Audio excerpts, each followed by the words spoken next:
Chapter 1 the ultimate confession. అది July 16, 1945 morning 5:30. అమెరికాలోని new Mexico ఎడారిలో ఒక భయంకరమైన ప్రయోగం జరిగింది. అదే ట్రినిటీ టెస్ట్. ప్రపంచంలోనే మొట్టమొదటి అణుబాంబును టెస్ట్ చేసిన రోజు అది.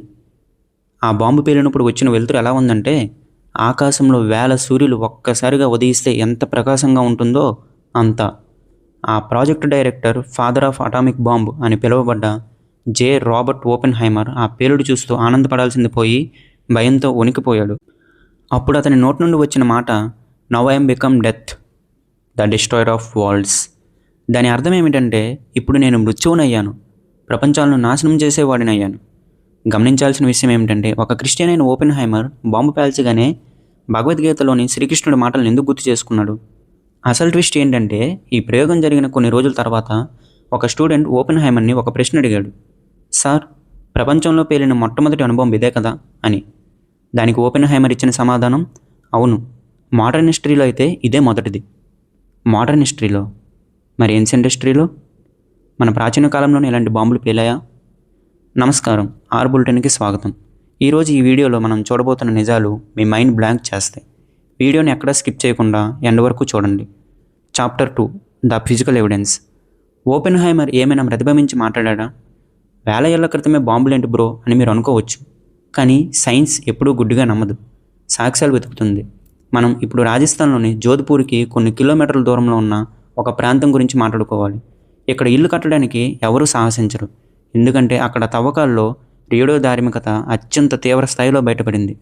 ఇంతకంటే పెద్ద సాక్ష్యం ఇంకొకటి ఉంది. సింధులోయ నాగరికత, ఇండస్ వ్యాలీ సివిలైజేషన్లో, ముఖ్యంగా మొహంజదారో తవ్వకాల్లో దొరికింది. అక్కడ బయటపడిన అస్థిపంజరాలను చూసి శాస్త్రవేత్తలు షాక్ అయ్యారు. ఆ అస్థిపంజరాలు ఎలా ఉన్నాయంటే, రోడ్డు మీద నడుచుకుంటూ వెళ్తూ సడన్గా చనిపోయినట్లుగా ఒకరి చేతులు ఒకరు పట్టుకొని ఉన్నాయి. ఒక నగరం మొత్తం ఒక్క సెకండ్లో ఆవిరైపోయింది. వాళ్ళ దేహాల మీద కత్తులతో పొడిచినట్టు కానీ, యుద్ధం జరిగిన ఆనవాళ్ళు కానీ ఏమీ లేవు. అసలు ట్విస్ట్ ఏంటంటే, ఆ అస్థిపంజరాలపై అణుబాంబు పేలిన హిరోషిమాలో రికార్డ్ అయినంత రేడియేషన్ అనేది రికార్డ్ అయింది. Chapter 3 the chemistry of distraction. ఒక్కసారి దీన్ని కెమిస్ట్రీ పాయింట్ ఆఫ్ వ్యూలో లాజికల్గా ఆలోచిద్దాం. రాజస్థాన్ మరియు పాకిస్తాన్ బార్డర్లోని కొన్ని ప్రాంతాల్లో తవ్వకాలు జరిపినప్పుడు మట్టి కింద పచ్చటి రంగులో ఉన్న గాజు పొరలు దొరికాయి. ఇసుక అనేది గాజుగా మారాలంటే సుమారుగా 1500 డిగ్రీ సెల్సియస్ కంటే ఎక్కువ టెంపరేచర్ కావాలి. అగ్నిపర్వతం బద్దలైనప్పుడు లేదా ఉల్కలు పడినప్పుడు మాత్రమే అంత వేడి పుడుతుంది. కానీ ఆ ప్రాంతంలో అగ్నిపర్వతాలు లేవు, ఉల్కలు పడిన క్రాటర్స్ కూడా లేవు. మరి ఇసుకను గాజుగా మార్చిన ఆ భయంకరమైన వేడి ఎలా పుట్టింది? ట్రినిటీ అణుబాంబు టెస్ట్ చేసినప్పుడు న్యూ మెక్సికో ఎడారిలోని ఇసుక మొత్తం కరిగిపోయి ట్రినిటైట్ అనే పచ్చటి గాజులా మారిపోయింది. సేమ్ టు సేమ్ రాజస్థాన్ తవ్వకాల్లో దొరికింది కూడాను అలాంటి అణు విస్ఫోటనం వల్ల కరిగిన ఇసుకే. ఆనాటి కాలంలోనే ఆటమ్స్ని వెడగొట్టి చైన్ రియాక్షన్ క్రియేట్ చేసే టెక్నాలజీ వాళ్ళకి ఎలా తెలిసింది? Chapter 4 decoding the epic texts. దీనికి ఆన్సర్ కావాలంటే మహాభారతం ద్రోణపర్వం చదవాలి. కురుక్షేత్ర యుద్ధంలో అశ్వత్థామ వాడిన బ్రహ్మశిరాస్త్రం లేదా పాశుపతాస్త్రం గురించి వ్యాసమహర్షి ఏమని రాశాడో వింటే మీకు గూస్ బంప్స్ వస్తాయి. అది ఒకే ఒక్క ఆయుధం, విశ్వంలోని ప్రతి శక్తి అంతా కూడా అందులోనే నిండి ఉంది. 10,000 సూర్యుల ప్రకాశంతో ఒక భారీ అగ్నిస్తంభం పొగతో పాటు ఆకాశంలోకి లేచింది. మీరు ఎప్పుడైనా అణుబాంబు పేలిన వీడియో చూసారా? అచ్చం పుట్టగొడుగు ఆకారంలో అగ్ని మరియు పొగ ఆకాశంలోకి లేస్తుంది. వేల ఏళ్ల క్రితమే వ్యాసుడు ఆ మష్రూమ్ క్లౌడ్ని ఎంత ఖచ్చితంగా వర్ణించాడో చూడండి. కానీ అసలైన సైన్స్ ఇక్కడే ఉంది. ఆ అస్త్రం ప్రయోగించిన తర్వాత జరిగిన నష్టం గురించి రాస్తూ, పక్షులు మాడిపోయాయి, కొండలు పగిలిపోయాయి, సైనికుల జుట్టు మరియు గోళ్ళు రాలిపోయాయి. మళ్ళీ చెప్తున్నా, సైనికుల జుట్టు మరియు గోళ్ళు రాలిపోయాయి, ఆయుధాలు కరిగిపోయాయి, తినే ఆహారం విషంగా మారింది అని చెప్పాడు. మోడర్న్ మెడికల్ సైన్స్ ప్రకారం అణుబాంబు పేలిన తర్వాత వచ్చిన రేడియేషన్ పాయిజనింగ్ వల్ల మనిషి దేహంలో ఫస్ట్ జరిగే డ్యామేజ్ గోళ్ళు, జుట్టు రాలిపోవడమే. ఆ కాలంలో రేడియేషన్ అనే పదమే లేదు, కానీ ఆ లక్షణాలను మన గ్రంథాలు ఎప్పుడో డాక్యుమెంట్ చేశాయి. Chapter 5 the science of mantras. ఇక్కడే చాలామందికి ఒక డౌట్ వస్తుంది, బాస్, బాణాలు వేస్తే అణుబాంబులకు ఎలా పేలుతాయి అని. ఒకటి గుర్తుపెట్టుకోండి, అస్త్రం వేరు, శస్త్రం వేరు. కత్తులు, గదాలు అనేవి శస్త్రాలు, కానీ అస్త్రాలంటే ప్యూర్ కెమికల్ మరియు న్యూక్లియర్ వెపన్స్.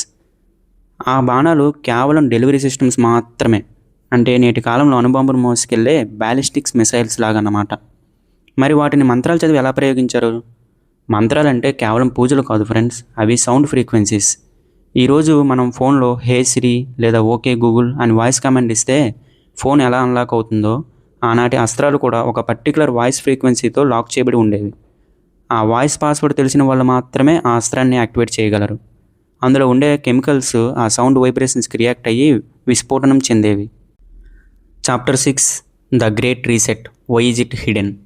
సరే, మన దగ్గర అంత టెక్నాలజీ ఉంటే అది ఎక్కడికి పోయింది? మనం మళ్ళీ జీరోకి ఎందుకు పడిపోయాం? ఇక్కడే శ్రీకృష్ణుడు చేసిన ఒక మాస్టర్ స్ట్రోక్ ఉంది.